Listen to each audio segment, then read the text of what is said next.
Hello and thank you for joining us at the Data Phantom. Welcome to this video.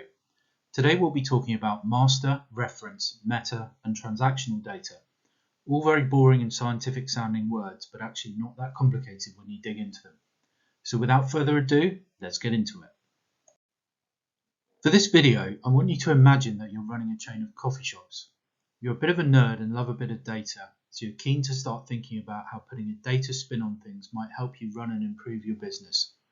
But where do you begin? You grab a coffee and sit at a table, doodling on your notepad and wishing you'd concentrated more at school. But then you notice a customer buying a product, served by an employee. You realise that you're sitting inside one of your company's premises, and you start to note down some of those big ticket items that actually make up your business. Scanning the room, you write customer, product, employee, and premises. These building blocks are the things that represent the core of your coffee shop. Without each and every one of them, you're doomed to failure. Take employee then. What kind of information might you want to store here? Well, things like employee records, your employees' names, their bank details so you can pay them, how often they've been late, their employee ID number, and so on. Customers then. It's similar to employees really. You want to store customer records, their email address so you can send them loyalty discounts and offers, for example. Premises. Maybe you want to record the monthly rental cost of each of your locations, the seating capacity, and so on. And finally, the products, where you might want to store your product catalogue, a list of the products you sell, their prices, what category they're in, for example, drinks or food. All of these things are examples of master data.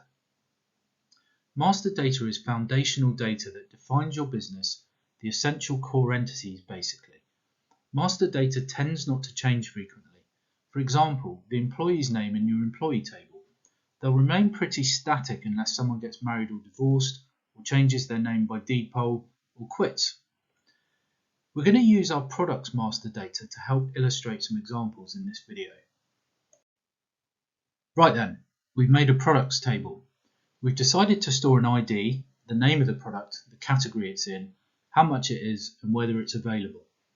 These seem like sensible things to record, but how do you choose what attributes you should store in your master data tables? There's no defined answer. The selection of attributes should align with your business needs. For example, as you're selling coffee and food, you don't need a product attribute that captures number of seats, as you might do if you were making cars. So think about your products and what you want to know about them, or your customers and what information you want to record about them. Okay, that's all great, but what about the uses of master data? Imagine if we wanted to run a report to tell us how many coffee products we had on our menu. This is where we could use our category field. You could write a simple query against your product master data table that said, return me all the products that have the category coffee. Crucially here, we need the category names to be consistent, so I can search for the word coffee and get all the results. In this case, 3, the espresso, the cappuccino, and the americano. So far so good, but what if that data is not consistent? What if different people have typed it in and there are misspellings or blanks? In that case, your master data may end up looking something like this.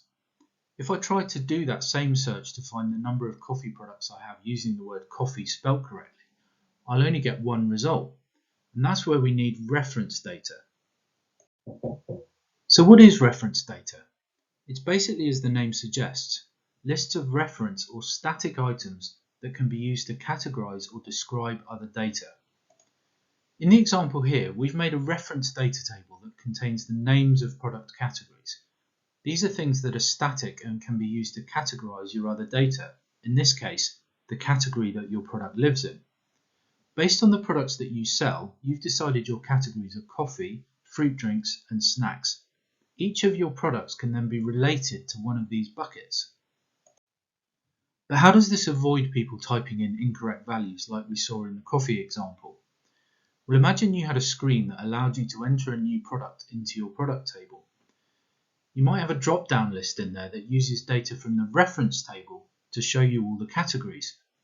In this way, your user can only select coffee and not type in their own version of the word or leave it blank. In our master table, we would then store a code that linked the product to the category rather than the name of the category itself. This has another advantage too. Imagine if you wanted to do some recategorization and you changed coffee to coffee and tea.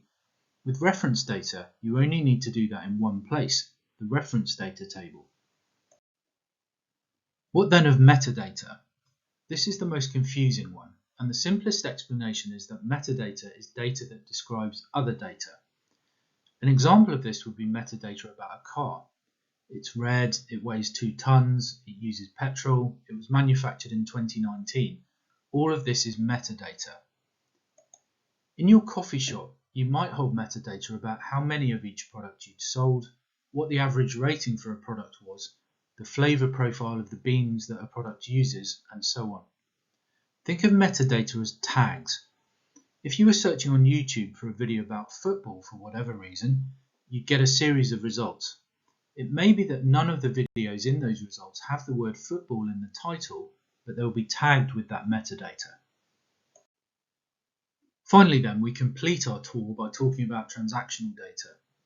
We have our list of products in the master data table. We have reference data that helps categorize them, and we have metadata that describes them. You may notice in this model there is nowhere so far to hold the individual transactions when people buy your items. Therefore, you need a transactional data table. You can see one here, showing the date and time that products have been sold and which shop they were sold from.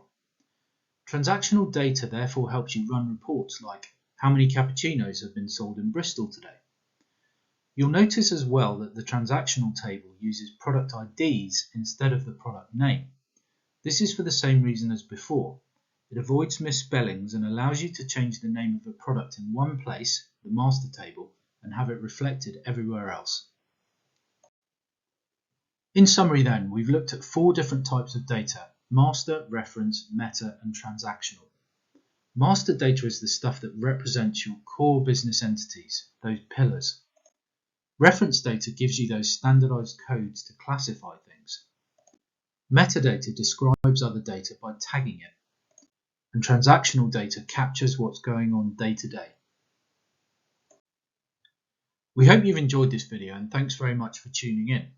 Remember to like, subscribe and comment, and if there are any other data topics you'd like to see on the channel, please do let us know. That's it for now. See you next time.